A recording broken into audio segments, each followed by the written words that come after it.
नमस्कार, जय श्री कृष्ण। माया करिश्मा पेसवाणी है मुझे चैनल के यानी कृष्ण कृपा केवलम में तव्हां सभिनीनि जो स्वागत है। अॼु मां तव्हांखे चौमासे जी कथा ॿुधाईंदसि। सावण बस अची रहियो आहे। सावण अचण सां ई चौपासे हर मंदिर हर शिवालय में हर हर महादेव जी गूंज ॿुधण ईंदी आहे। चौमासो यानी भगवान विष्णु 4 महीना योग निद्रा में हली वेंदा आहिनि ऐं सॼो कमु भगवान शंकर के ॾेई वेंदा आहिनि। त ही 4 महीना भगवान भोलेनाथ जी पूजा अर्चना थींदी आहे ऐं भगवान शंकर जो आहिनि हू सभिनीनि खां जल्दी प्रसन्न थियण वारा आहिनि। फ़क़ति हिकु जल जी लोटी ऐं कुझु जंगली फल फूलनि ते ई भगवान राजी थी करे पंहिंजे भक्तनि जी मुरादूं पूरी कंदा आहिनि। हिन करे भोले बाबा बि चवाराईंदा आहिनि त भक्त ही 4 महीना भगवान भोलेनाथ के प्रसन्न करण में लॻी वेंदा आहिनि ऐं सावण में ई शुरू थींदो आहे शिव जो मन वांछित फल ॾियण वारो विर्त चौमासो, जो सावण जी सूमर खां शुरू थी करे 31 ताईं हलंदो आहे ऐं हर सूमर भगवान भोलेनाथ जी कथा पूजा आरती थींदियूं आहिनि जो मन जी मुरादूं पूरन करण वारियूं आहिनि। ही 4 महीना करे जॾहिं 4 साल थींदा आहिनि तॾहिं चौमासे जी हिकु मुंद हिकु विर्त पूरो मनो वेंदो आहे ऐं ईअं ई 4 साल करे माताऊं 16 साल भी इहो विर्त रखंदियूं आहिनि। पर इहा कोई ज़रूरी न आहे, पर 4 साल घटि मां घटि इहो विर्त रखिबो आहे तॾहिं इहो विर्त पूरो मञिबो आहे। वधीक न ॻाल्हाईंदे मां कथा शुरू थी कयां छो त कथा बि वॾी आहे। पर हुन खां अॻु मां तव्हांखे हिकु रिक्वेस्ट कंदसि कि तव्हां अगरि मुंहिंजे चैनल ते नया आया आहियो त ॿिया बि घणी सिंधी वीडियो कथाऊं मां विझी आहे, तव्हां डिस्क्रिप्शन में हेठि ज़रूरु ॾिसजो ऐं मुंहिंजे चैनल खे सब्सक्राइब कजो। पासे में जो बेल आइकॉन आहे हुनखे प्रेस कंदा त तव्हांखे नोटिफिकेशन अची वेंदा। ऐं मां तव्हांखे ॿुधायां कि सब्सक्राइब करणु बिल्कुलु फ्री आहे, हिन में को बि पैसो न लॻंदो आहे। अगरि तव्हांखे वीडियो वणे त लाइक कजो, शेयर कजो त अॻिते बि माण्हुनि खे फ़ाइदो थिए। त हलो हाणे कथा शुरू कयूं था। असुल वॾी कथा चौमासे जी हिन प्रकार आहे। हिकिड़े ॾींहुं निमसादिक क्षेत्र ते सनकादिक ऋषि मिली सूत जी महाराज खां पुछण लॻा त हे प्रभु, संसार जा मनुष्य देवताउनि ऐं ग्रहनि जे करे बेशुमार दुख पीड़ा भोगे रहिया आहिनि। कृपा करे हुन जी निवृत्तीअ जो को सवलो उपाय ॿुधायो। सूत जी महाराज ऋषिनि जी इहा वेनती ॿुधी चवणु लॻो त हे ऋषिवरो, उन्हनि दुखनि जे निवृत्ति लाइ मां तव्हांखे भगवान शंकर जे मन वांछित व्रत जी कथा ॿुधायां थो। ही कथा सभिनी दुखनि खे दूर करण वारी आहे, मन जी इच्छाऊं पूरन करण वारी आहे, सभिनि रिद्धियुनि सिद्धियुनि जी दाता सदगति प्राप्त कराइण वारी आहे। ही कथा प्रेम सां पढ़ण एकाग्र चित्र सां ॿुधण वारे मनुष्य जा सभु कार्य सिद्ध थींदा। जॾहिं 5 पांडव जुआ में पंहिंजो राज हराए करे महाभयानक जंगल में भिटकंदा पिए विया, सॼा 7.5 साल ॾाढा दुखी थिया। जॾहिं 8 साल पूरो थियण ते हो तॾहिं हिकिड़े ॾींहुं देवशी नारद अची वन में प्रगट थियो। 5 पांडवनि ऐं देवी द्रौपदी महर्षि नारद के प्रणाम करे हथ जोड़े संदसि घणी स्तुति कई। महाराज युधिष्ठिर घणी नम्रता सां सिर झुकाए वेनती करे चयो त हे प्रभु, असांजा वॾा भाग आहिनि जो अॼु तव्हांजो दर्शन प्राप्त थियो आहे। असांखे हिन भयानक जंगल में सॼा 8.5 साल भिटकंदे तकलीफ़ भोगंदे थिया आहिनि। कृपा करे दुखनि ऐं निवृत्ति जो को सवलो उपाय ॿुधायो। हिन जी निमाणी वेनती ॿुधी महर्षि नारद चवणु लॻो त हे युधिष्ठिर, हुन जो उपाय बिल्कुलु सवलो आहे। तव्हां भगवान शंकर जो मन वांछित नाले उत्तम व्रत पूर्ण श्रद्धा सां रखो त तव्हांजी सभु मनोकामनाऊं पूर्ण थींदियूं। मां तव्हांखे इहा कथा ॿुधायां थो, तव्हां एकाग्र चित थी ॿुधो। अध्याय पहिरों। हिकु दफ़े कैलाश पर्वत ते महादेव शंकर भोलानाथ हिकु पत्थर जे महासुंदर शिला ते हिकु वण जे हेठां मृगशाला ते समाधि लॻाए पूर्ण ध्यान में मग्न वेठो हो। भगवान शंकर ते लोकीअ जो नाथ कहिड़ो आहे। संदसि खाॿे पासे जगत जननी माता भगवती उमा यानी पार्वती बि तपस्या करे रही हुई। जॾहिं ॿिन्हिनि जी समाधि खुली तॾहिं भगवान खे हथ जोड़े पार्वती चवणु लॻी त हिते लोकी ना नाथ, मुंहिंजी मर्ज़ी आहे अॼु तव्हां सां गॾु वेही करे चौपड़ रांदि कयां। भगवान चयसि त हे प्यारी, हिन रांदि में घणेई कपट थींदा आहिनि, तंहिं करे तूं पंहिंजे योग बल सां इंसाफ़ करण वारो हिकु टियाकुल पैदा कर जो असां ॿिन्हिनि जे हार ऐं जीत जो फ़ैसिलो करे। एतिरो ॿुधी माया रूपी पार्वती पंहिंजे अंगनि जो मैल लाहे करे 5 ततनि जो हिकु पुतलो बणायो ऐं भगवान शंकर खे चयईं त हाणे हिनखे सावधान कयो। महादेव पंहिंजे मस्तक जी धारा गंगोत्रीअ मां गंगा जल जी लप भरे जीअं ई हिन पुतले में विधो त हिकदमि हुन में साह पइजी वियो। 16 कला संपूर्ण सिज चंड खां बि सुहिणो महासुंदर बालक उथी माया ऐं ब्रह्मा खे मथो टेकियो। भगवान शंकर पुठी टपे चयसि त हे पुत्र, जीअं जो तोखे मां तुंहिंजी माता स्त्री पंहिंजे अंगनि मां बणायो आहे, तंहिं करे तुंहिंजो नालो अंगद था रखूं। अॼु तुंहिंजी माता पार्वती जी दिलि थी आहे कि असां ॿई रांदि कयूं, तंहिं करे तोखे फ़क़ति असां ॿिन्हिनि जो सचो न्याय करणो आहे त कंहिं कटियो ऐं कंहिं हारायो। अंगद चयो त हे प्रभु, तव्हां कोई ख़्यालु न कयो, मां तव्हांजो पूरो न्याय कंदसि। बस पोइ त भगवती चौपर रांदि करणु शुरू थी वई। 6 रांदियूं भॻवानु शंकर खटियूं। पार्वती पुट जे ॻोह में धन जी लालच ॾिनी, जंहिं करे माया जीव खे भॻवान खां बेमुख बणाए थी छॾे। उन माया जी लालच में फासी अध में अची अंग चयो त अम्मा खटियो ऐं बाबा हारायो। 7 दफ़े रांदि करण सां प्रभु शंकर जॾहिं ॾिठो त मुंहिंजो पुटु कूड़ीअ माया जे कोड़के में फासी करे बार बार कूड़ पियो ॻाल्हाए, तॾहिं हिकदमि पंहिंजो ज्ञान रूपी टे नेह सां हिन जो सभु खटियल धन गुम करे छॾियईं। तॾहिं हिन जी अखियुनि जा अंधकार जो पर्दो हटी वियो ऐं हिकदमि पाण मुरादो चई ॾिनई त अम्मा हारांदी पई रहे ऐं बाबा पियो खटे। अंगद जे वातां इहो अजीब ग़रीब आवाज़ ॿुधी पार्वती तपी बाहि थी वई ऐं क्रोध जे तपिश में तपायमान थी पुट खे पारातो ॾिनई त दुनिया में तूं दुखी गुज़ारींदे तोखे कोड़ जो मर्ज़ लॻी वेंदो, जंहिंमां रत ऐं रोग निकिरंदो, दर दर भिटकंदो रहंदे ऐं माइटनि खां बि बिछड़ियल रहंदे। श्राप मिलण शर्त अंगद पाण खे हिकु महाभयानक जंगल में ॾिठो, जिते न त कैलाश पर्वत हो, न शंकर भॻवान, न माता पार्वती। अख छिंभ में सभई गायब थी विया। हिन खे कोड़ जो मर्ज़ विचड़ी वियो, जंहिंमां बेशुमार रत ऐं रोग वहण लॻो। हिन जे बदन मां अहिड़ी त बदबू अचणु लॻी जो सभु को हिन खां नफ़रत करणु लॻो। भला माता जो श्रापल पुटु किथे अची थां कीअं पाईंदो? अहिड़ी हालत में झरझंग झंगींदे पहाड़ ऐं वन में घुमंदे हिन खे केतिरा वरे गुज़री विया। केतिरनि ई ॾींहंनि खां पोइ हिकिड़े ॾींहुं पार्वती जे मन में पुट जो अची मोह जाॻियो। तॾहिं भॻवान खे वेनती कयाईं त हे प्रभु, मां पंहिंजे पुट जे विछोड़े में ॾाढी व्याकुल थी रही आहियां। कृपा करे को अहिड़ो उपाय ॿुधायो जो मुंहिंजो लाल मूंखे वापसि मिले। पार्वती जी अहिड़ी दुखी ऐं दीन हालत ॾिसी भॻवानु चयसि त हे प्यारी, तुंहिंजो पुटु हिन वक़्तु मृत्यु लोक में रहे थो, तोसां कॾहिं मिलंदो सो त मां नथो चई सघां। बाक़ी हिकिड़ो उपाय मां तोखे ॿुधायां थो, जीअं हू वापसि अची तोसां मिले। सो तूं खे पुट जे विछोड़े में दयाखुल ॾिसी ऐं प्रेम वस ॿुधायां थो। तूं एकाग्र चित थी ॿुध। मन वांछित कथा जो पहिरियों अध्याय समाप्त थियो। बोल शिव शंकर भॻवान की जय। अध्याय ॿियो। शंकर भॻवानु चवणु लॻो त हे पार्वती, तूं दिलगिरी न थी, तूं मुंहिंजो मन वांछित नाले विर्त रख त तुंहिंजी मन जी मुरादियूं ज़रूरु पूरन थींदियूं। इहो विर्त जेको बि मनुष्य मात्र स्त्री पुरुष बालक ॿुढो रखे थो, हुनजे मन जी मुरादियूं ज़रूरु पूरी थींदियूं आहिनि। हे प्राण प्यारी, सावण महीने जे चांडोकिन रातिनि में जॾहिं सोमवार हुजे, हुन ॾींहं खां वठी हीउ विर्त रखणु शुरू कजे। कंहिं बि ब्राह्मण या कन्या जे हथां कपा जी फुटियूं पिनाए ऐं सुट कताइजे। हुन मां चइनि ॻंढुनि वारो चौतारो सॻड़ो बणाइजे। पोइ ओम नमः शिवाय इहो मंत्र उचारे हुन सॻड़े खे वास कजे ऐं हिकिड़ी सोपाणी आणे हुन जे हेठां टामे जो हिकिड़ो पैसो रखी हुन जे मथां उहो चौतारो सॻड़ो वेठिजे। पोइ इहा सोपारी कंहिं बि महादेव जे मंदिर या मूर्ति अॻियां कुझु माणिक जा दाणा पथारे हुन जे मथां रखिजे ऐं तमामु घणी श्रद्धा ऐं प्रेम सां त्रिलोकीनाथ महादेव जो ध्यानु धारे हथ जोड़े हिन तरह प्रार्थना कजे। प्रार्थना। हे त्रिशूल धारण करण वारा त्रिलोकीअ जा नाथ, वॾियुनि जटाऊं रखण वारा, नागन जी माला गले में हार वांगुरु लटकाइण वारा, पंहिंजे भक्तनि जी रक्षा करण वारा, भूत पिशाचनि जा नायक, मसाणनि जी मिट्टी रूपी भभूति पंहिंजे लिंगनि खे लाहींदड़, चंद्रमा खे पंहिंजे मस्तक ऐं ललाट ते लिकाईंदड़, पार्वती जा प्राणनाथ श्री शंकर भॻवान, असां ध्यानु धारे तोखे वार वार नमस्कार था कयूं। तव्हां शरद पूर्णिमा जे उज्जवल चंद्रमा वांगुरु शीतल आहियो।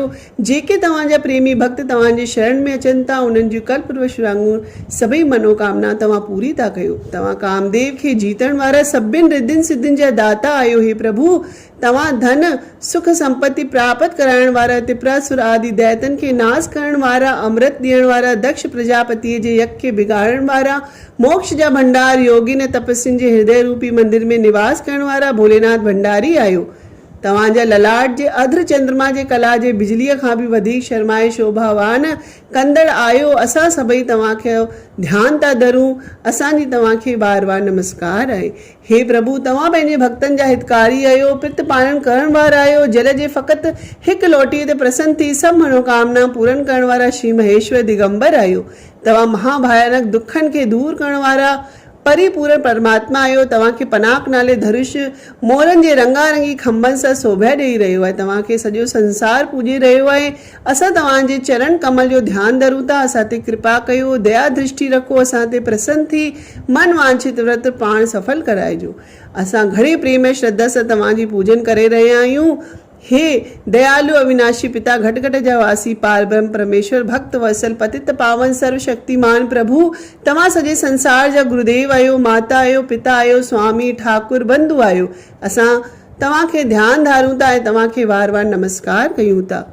पूजन जी विधि अहिड़ी तरह प्रार्थना करे मुंहिंजी मूर्तिअ जो ध्यानु धरे मुंहिंजे ऐं हुन चौतारे सॻड़े जो प्रेम सां हेठी विधि मूजिब पूजन करे, जीअं त जल, पंचामृत यानी ॾुध, खीर, माखी, मखण, खंड, चंदन जो तिलक, सॼा चांवर, बेल पत्र, गुल ऐं फुलनि जी मालाऊं, धूप, ॾीओ, नैवेद्य यानी भोग या प्रसाद, फल ऐं मेवा, अतुर, अंबीर ऐं ॿियनि सुगंधित पदार्थनि सां मुंहिंजी पूजा करे निराहार विर्त रखे यानी हुन ॾींहुं बुख कढे ऐं जंहिं ब्राह्मण हुन ॾींहुं विर्त रखियो हुजे हुन खां पूजा कराए। मन वांछित विर्त जी कथा ॿुधे। जेकॾहिं पहिरें सूमर ते विर्त नथो रखी सघे त ॿिए ईंदड़ सूमर तां इहो विर्त शुरू करे छॾिजे, न त तंहिंखां पोइ कंहिं बि हालत में शुरू नथो करे सघिजे। कथा पूरी थियण खां पोइ विर्त छोड़े खाधो खाइणु घुरिजे। भोजन हिकु दफ़ो ई कजे, जीअं त एकाणो रखिबो आहे। ही विर्त हरेक सूमर ते रखिजे, कथा ॿुधिजे, भॻवान जो पूजन कजे जेसि ताईं सहाई चौथ अचे। तंहिंखां पोइ हृदय में मुंहिंजो ध्यानु धरे विर्त जो मोकिलावो हिन तरह करणु घुरिजे। 1.25 सेर गुड़, 1.25 सेर घी ऐं 4.25 सेर कणिक जो अटो मिलाए उहो तईअ में भुनी 4 वॾा मोदक लड्डू यानी चूरी ठाराइजे। पोइ उन्हनि लड्डुनि या चूरी मां पूरा 4 हिसा करणु घुरिजनि। उन मां हिकु हिसो ब्राह्मण देवता खे ॾिजे, हिकु हिसो गौ माता खे ॾिजे, हिकु हिसो कंहिं जोगीअ जतीअ खे ॾिसे ऐं बाक़ी जो चौथो हिसो बचे हुन मां पाण बि भोजन कजे ऐं ॿियनि प्रेमियुनि ऐं मिटनि माइटनि खे उहो प्रसाद विराइजे। सभु कंहिंखे हिकु जेतिरो ई ॾिजे। हे प्राण प्यारी, अहिड़ीअ तरह 4 साल सांधे जेको इहो विर्त रखंदो हुनजी सभु मनोकामनाऊं पूरन थींदियूं। हे गौरी, तूं बि मुंहिंजो इहो महापवित्र विर्त रख, पोइ तोखे विछड़ल पुटु अची मिलंदो। ईअं चई भॻवान समाधि जे ध्यान में मग्न ऐं लिवलीन थी वियो। मन वांछित कथा जो ॿियो अध्याय समाप्त थियो। वो शिव शंकर भगवान की जय। अध्याय 2। महर्षि नारद चवण लॻो, थे राजा युधिष्ठिर, पार्वती तमामु घणी श्रद्धा सां इहो विर्त रखियो। प्रभु जी दया सां हिन ॾींहं खां वठी संदसि पुट जो कोड़ बि लही वियो। झरझंग झांगींदो हिकिड़े ॾींहुं महादेव जे मंदिर में अची पहुतो। घणेई प्रेम ऐं सिक सां भॻवान शंकर जी तपस्या कई। जॾहिं हिन जे शरीर में तेज बल ऐं शक्ति वधी वियो ऐं शरीर बिजली वांगुरु चिमकण लॻसि ऐं हिन योग बल उत्पन्न थियो, जंहिंमां पार शक्ति सां अख छिम में कैलाश पर्वत ते अची पहुतो। पार्वती पुट अंगद खे ॾिसी ॾाढो ख़ुशि थी बदन में फूली न सवाई भाकुर पाए गले लॻाए गोद में विहारे प्यार करण लॻी। तॾहिं अंगद अंगल करे माता खां पुछण लॻो, मुंहिंजे अचण करे तव्हांखे एतिरी ख़ुशी छो आहे? खिलण जो कहिड़ो कारण आहे? पार्वती चयसि त पुट, घणनि ॾींहंनि जे विछोड़े खां पोइ मस अची तूं मूंखां मिलियो आहीं, तंहिं करे ॾाढो ख़ुशि थी आहियां। ॿियो वरी तुंहिंजे पिता भॻवान शंकर जी आज्ञा अनुसार मन वांछित विर्त जी महिमा ऐं शक्ति ॾिसी तमामु घणी प्रसन्न थी आहियां। तुंहिंजो पिता बेशक अनंत शक्तिअ तेज ऐं बल वारो आहे। विर्त जी महिमा ॿुधी करे अंगद चयो त अम्मा, मुंहिंजे दिलि में हिन विर्त रखण जो उत्साह जाॻियो आहे, छो त मृत्यु लोक में उज्जैन नाले हिकिड़ो महापवित्र तीर्थ आहे। मुंहिंजी मर्ज़ी आहे त हुन नगरीअ ते 3.5 ॾींहं राज कयां। पार्वती पुट जो पूर्ण प्रेम ॾिसी हिन खे मनवांछित विर्त जी विधि ऐं साधना चई ॿुधाई। महर्षि नारद चवण लॻो त राजा युधिष्ठिर माता जे वाता मनवांछित विर्त जी विधि ऐं साधना ॿुधी अंगद तमामु घणी श्रद्धा सां इहो उत्तम विर्त धारण कयो। 4 सालनि खां पोइ भॻवान शंकर हिन ते प्रसन्न थियो ऐं पुट जी मनोकामना पूर्ण करण लाइ खेसि रातो राति उज्जैन नगरीअ में पहुचाए छॾियईं। सुबुह जो अंगद जॾहिं निंड मां उथियो तॾहिं पाण खे उज्जैन नगरी में ॾिसी ॾाढो गदगद थियण लॻो। सुबुह जो भवानी पुत्र अंगद जॾहिं शहर में पेर पातो त छा ॾिसे त शहर में झंडुनि जी झिरमिल लॻी पई आहे। पुछण खां पोइ मालूम थियसि त उज्जैन नगरी जो महाराजा पंहिंजी कन्या जो स्वयंवर रचाए रहियो आहे, जिते हज़ारे राजकुमार वञी इकट्ठा थिया आहिनि। अंगद बि वञी पैडाल जे अंदरि घिरी वियो ऐं राजा हिकिड़ी हथणीअ खे खूब टाट सां सिंगारे गुलनि जो हार सूंड में विझी खेसि योग्य राजकुमार जी गिची में विझण लाइ चयो। हथणी हिकु राजकुमार खे जाचींदे हिकदमि हार वञी भवानी पुत्र अंगद जे गिचीअ में विधो। सॼे सभा मंडप में घोर घमासान मची वियो। तॾहिं हथणी जे सूंड में ॿियो दफ़ो वरमाला लटकिया, वरी बि हिन भवानी पुत्र अंगद जे गिचीअ में विधो। टियों दफ़ो बि ईअं ई थियो। ईश्वर जी इच्छा ते राजी रही महाराजा पंहिंजी कन्या जो विवाह भगवान शंकर जे पुट सां कयो। सॼी उज्जैन नगरी में आनंद जी लहर छाइजी वई। हर हिकु नांद तूरियूं झांझ दफ़ वॼाईंदो वॾे सुर में अलाप करणु लॻो। हर हर महादेव, काशी विश्वनाथ की जय। हिते मन वांछित कथा जो 3 अध्याय समाप्त थियो। पोइ शिव शंकर भगवान की जय। अध्याय 4। महर्षि नारद चवण लॻो थी राजा युधिष्ठिर सुख सां विवाह जो कार पूरो थी वियो। घोट ऐं कुंवार ॿई रात जो राज महल में वञी पलंग ते आरामी थिया। भवानी पुत्र अंगद राजकुमारी सां ॻाल्हाइण ॿोलाइण ऐं रूह रुहान करण जे बदिरां हिन खे ॾिसी टहक ॾेई खिलण लॻो। तॾहिं राजकुमारी ख़ासि खिलण जो शब्द पुछियो। अंगद चयो त हे प्यारी, मुंहिंजे मन जी मुराद हुई त मां साढनि 3 ॾींहंनि लाइ खां पोइ हितां हलियो वेंदसि ऐं राजकुमारी मां शंकर रूपी ईश्वर पार्वती रूपी शक्ति जो पुत्र आहियां। मुंहिंजो नालो गणपति यानी 5 तत्वनि जो वणाइण पुतलो आहे। मुंहिंजो असर स्थान कैलाश पर्वत आहे। पति जा इहे वचन ॿुधी राजकुमारी दुख दिलि सां चवण लॻी थी प्राणनाथ, मुंहिंजी मनोकामना कीअं पूरन थींदियूं। हिन जी इहा वेनती ॿुधी अंगद खेसि मन वांछित व्रत रखण जी विधि विस्तार सां ॿुधाई। राजकुमारी अखियूं मूटे प्रेम सां हुन महाव्रत जो महात्म ॿुधी रही हुई, पर जॾहिं पति जो आवाज़ न ॿुधई तॾहिं अखियूं खोले हेॾां होॾां निहारण लॻी त पतीअ खे अंतर ध्यानु ॾिठई। तॾहिं खेसि पक थी त पति जेको चयो हो सो ठीकु आहे। बसि पोइ त तमामु घणी श्रद्धा सां पति जे ॿुधायल मन वांछित व्रत सो प्रेम सां पालन करणु लॻी। 4 सालनि खां पोइ भॻवानु शंकर हिन जी अटल भक्ति ॾिसी करे हिकदमि हिन ते प्रसन्न थियो। हिकिड़े ॾींहुं हुन पंहिंजे पीघे में हिकु महासुंदर बालक सुम्हियल ॾिठो ऐं जो पंहिंजे पेर जो अंगूठो वात में विझी प्रेम सां चूसे रहियो हो। बालक खे गोद में खणी प्यार करी चूवण लॻो त गौरी शंकर पार्वती जा पति, तव्हां कृपा करे मूंखे महासुंदर बालक त ॾिनव, हाणे इन जे पालण लाइ खीर किथां अचे। एतिरो चई राजकुमारी बालक खणी छातीअ सां लॻाए त प्रभु जी दया सां हिकदमि हिन जे छाती मां खीर जी धारा नदियूं नाला करे वहण लॻी। राजकुमार जॾहिं पलजी वॾो थियो तॾहिं पाण जहिड़नि सां गॾिजी रांदि रूंड करणु लॻो। हिकिड़े ॾींहुं संगतनि सां गॾिजी रांदि पिए कई त कंहिं ॻाल्हि ते अची बालक पाण में अटकिया ऐं हिन खे छोरो करे कोठियऊं। बालक पंहिंजे पिता खे कॾहिं बि कोन ॾिठो हो, सो माता खे रोअण जहिड़ो मुंहुं करणु लॻे। चवणु लॻो त अम्मा, मुंहिंजो पिता किथे आहे? माणस चयोसि त पुट, तुंहिंजो पिता देवलोक में रहंदो आहे। मां शंकर भॻवान जो मन वांछित नाले महापवित्र वित रखियो, वित जे प्रभाव सां ई तूं मूंखे अची मिलियो आहीं। मन वांछित व्रत जी अहिड़ी अपार महिमा ॿुधी करे हुन राजकुमार बि हिन व्रत जो पालन कयो, छो त हुनजे मन में बि अभिलाषा हुई त को राजा पंहिंजी कन्या जी शादी मूंसां कराए। सो राजकुमार जी मन इच्छा पूरी करण जे बहाने भॻवान शंकर चेडी नगरीअ जे महाराजा खे रात जो सपने में दर्शन ॾेई चयो त हे राजन, मुंहिंजी आज्ञा मन पंहिंजी सुशील कन्या उज्जैन नगरी जे राजकुमार सां वञी पढ़नाए। जेकॾहिं मुंहिंजी आज्ञा जो उल्लंघन कंदे त दर दर जो भिखारी बनाईंदो सही। रात सुख सां गुजरी। सुबुह थींदे ई भॻवान शंकर जी आज्ञा मूजिबि पंहिंजी कन्या जी शादी तमामु धूमधाम सां उज्जैन जे राजकुमार सां कयईं। हिकिड़े ॾींहुं राजकुमार घणेई लश्कर पाण सां वठी शिकार करण जे बहाने हिकिड़े झंगल में वञी निकितो। शिकार त हथ को बि न लॻसि। तॾहिं हुते हिकिड़े बाग़ में खणी मंजिल कयाईं। हुन ॾींहुं केतिरा ई साधु ऐं ब्राह्मण राजकुमार वटि आया ऐं खेसि वेनती करे चयो त हे राजपुत्र, अॼु कार्तिक महीने जी सहाई चौथ आहे। भॻवान शंकर जे मन वांछित ॾींहुं सोमवार आहे। अॼु असांखे मन वांछित व्रत जी मोकिलाणी करणी आहे, पर तव्हांजा माली असांखे फूल ऐं फल पटन नथो ॾे। ब्राह्मण जी इहा ॻाल्हि ॿुधी ॾाढो ख़ुशि थी, छो त हू पाण बि विर्त रखंदो। हुनखे यादगिरी लही वई हुई। ब्राह्मण खे चयाईं त मां पाण इहो विर्त रखंदो आहियां, तव्हां बि मूं सां गॾु हिन मन वांछित व्रत जो मोकिलाव हिन बाग में कयो। ईअं चई राजकुमार हिकु घोड़े सवार खे पंहिंजे घर लॾुनि ऐं चूरी ठाराइण लाइ मोकिलियो, पर हिन जी राणी हिकदमि लॾुनि जी गाॾी भराए राजकुमार ॾांहुं मोकिली। राजकुमार ब्राह्मण जी आज्ञा मूजिबि पूरो अंदाज़ कढी व्रत जी मोकिलाणी कई ऐं बाक़ी खॾ खोटाए बाग में पुराए छॾियो। तंहिंखां पोइ हर को पंहिंजे घर रवानो थियो। राजकुमार बि महल में अची वियो।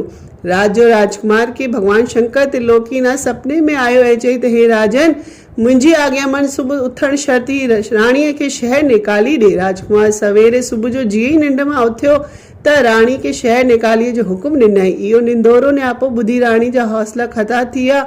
हथनि मां फुलमाला सोनी थाली किरी पई ऐं उहा थर थर कंबण लॻी। जॾहिं राजकुमार खे इहा ख़बर पई तॾहिं वज़ीर खे बि खणी क़ैद कयईं ऐं राणी हुतां पलव आजा करे हिकदमि शहर में वञी रही ऐं हिकिड़े धनवान पुरुष खे हिन दुखी हालत ॾिसी करे दया आई ऐं हिन खे पंहिंजे घर वञी रहायो।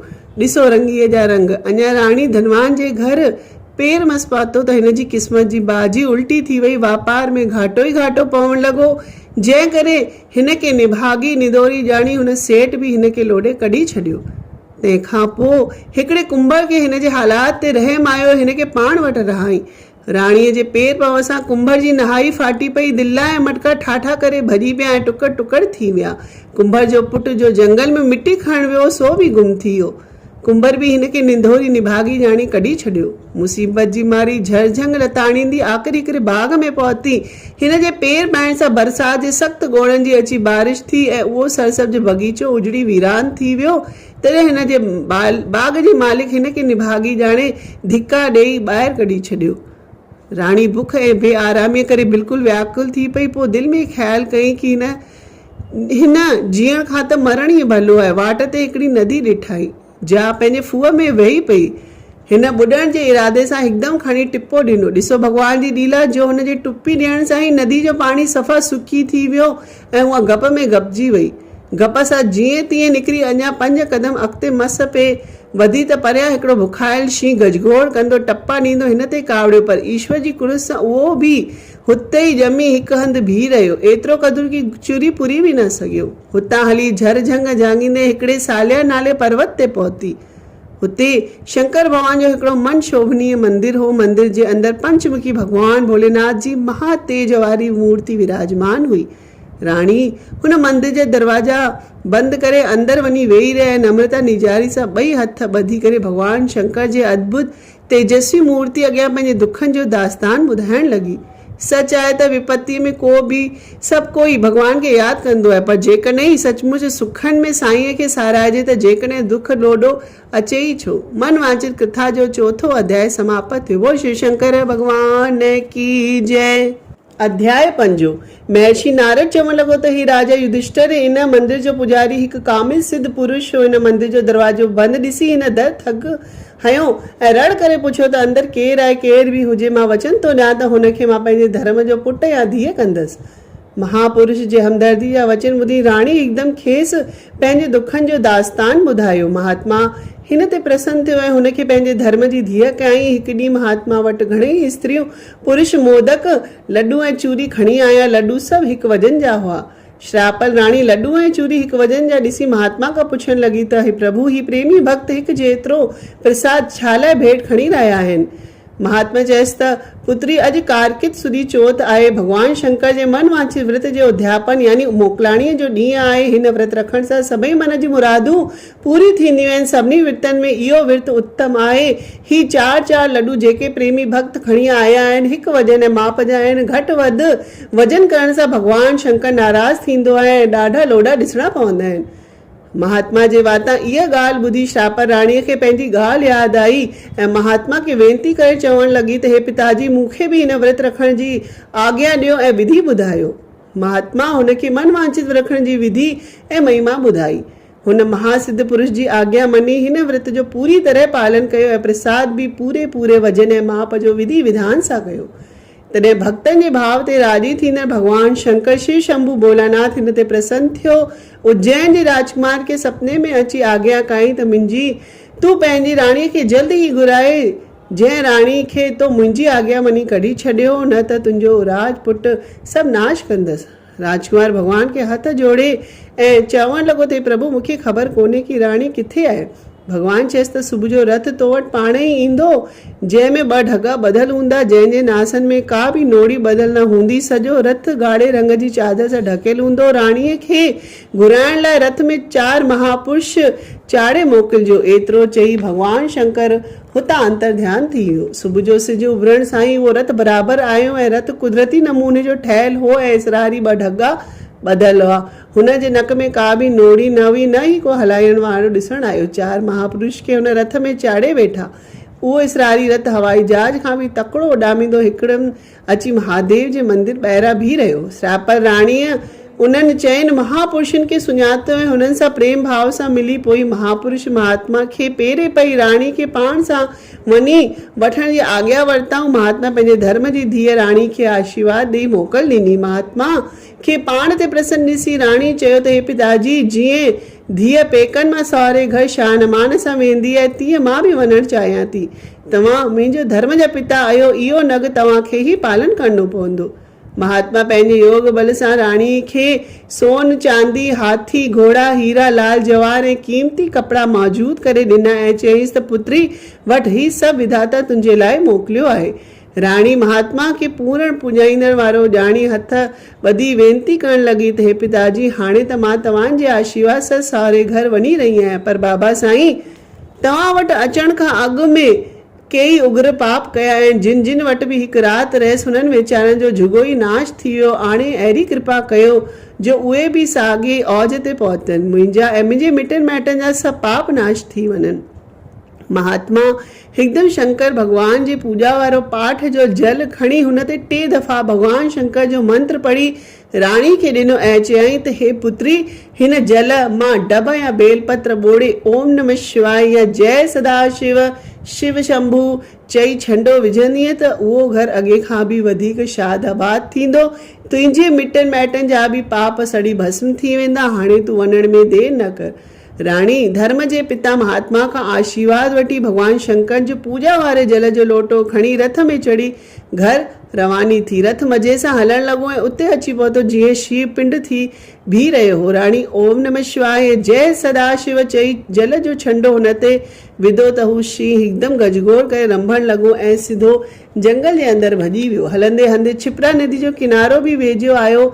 राणी ओम नमः शिवाय जय सदाशिव चई करे जल जो छंडो हयो त उहो नदी जोर शोर सां वहण लॻी। तंहिंखां पोइ रथ वरी बगीचे वटि आयो जो उजड़ी वियो हो। हुन ते बि राणी ओम नमः शिवाय चई छंडो विधई त उहो बि सरसब्ज थी वियो। हुतां हली राणी हुन कुंभर जे घर पहुती जंहिंजी नहाई फाटी वई। राणी झटि जय शिव शंभू चई करे छंडो विझो त हुनजी नहाई वरी तयार थी पई।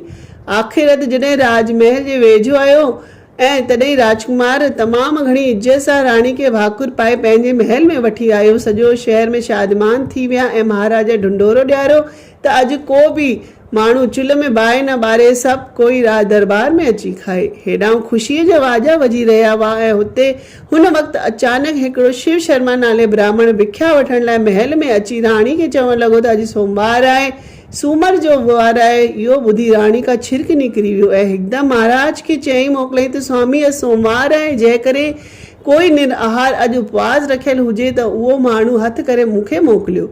महाराज अहिड़े माण्हू जी घणी ॻोल्हा कई पर किथां बि अहिड़ो माण्हू मिली न सघियो। नेठि ॻोल्हींदे ॻोल्हींदे धोबीअ घाट ते वण जे हेठां वेठल हिकु ॿुढी स्त्री नज़र आई जो हलण चलण खां बि लाचार हुई। उहा सॼे ॾींहं जी बुखायल हुई। सिपाही हुन ॿुढी स्त्री खे राणी वटि वठी आया। राणी विर्त सफल करण लाइ भॻवान शंकर खे यादि करे जय शिव शंभू चई करे हुन ॿुढीअ स्त्री जे जल जो छंडो हुयो त उहा हिकदमि ॿुढीअ मां जवान थी वई। हुन में ॻाल्हाइण ॿोलाइण ऐं ॿुधण जी शक्ति अची वई। राणी हिकदमि हुनजी पूॼा कयईं। पोइ सभिनी गॾिजी भोलेनाथ जी पूॼा पाठ भक्ति कई। खूब भजन कीर्तन आरती खूब गुलनि फुलनि बरखा सां आरती कयो। भॻवान शंकर जी कथा ॿुधण जे प्रभाव करे हिन ॿुढीअ जा पूर्व जा पुण्य अची प्रगट थिया ऐं सभिनी जे ॾिसंदे ॾिसंदे आकाश मां हिकु हीरनि जवाननि जो विमान आयो। ॿुढी खे विमान में चाढ़े हर हर महादेव काशी विश्वनाथ की जय जी धुनी कंदा सिधो उॾामंदा अख छिंभ में आसमान में गायब थी विया। उज्जैन जो राजा राणी पुटनि पोटनि धन सुख संपत्तिअ खे माणे भॻवान शंकर भोलानाथ जे महापवित्र चरणनि जो ध्यानु धारे अंत समय में हर हर महादेव कंदो शिवलोक में वञी प्राप्त थियो। तव्हां बि प्रेम सां चओ हर हर महादेव काशी विश्वनाथ की जय। हिते मनवांछित कथा जो 5 अध्याय समाप्त थियो। बोल शिव शंकर भगवान की जय। त ही हो चौमासे जो वीडियो। तव्हांखे कीअं लॻो कमेंट करे ज़रूरु ॿुधाइजो। हिन जे अलावा सूमर जे सॻड़े जी कथा ऐं जूअर जे डोडे वारी कथा बि मां विधी आहे। तव्हां हे डिस्क्रिप्शन में लिंक ॾिसी सघो था। वरी मिलंदासीं हिकु नई वीडियो नई इंफॉर्मेशन सां। तेसिताईं मोकल थी वठां। जय झूलेलाल, जय श्री कृष्ण।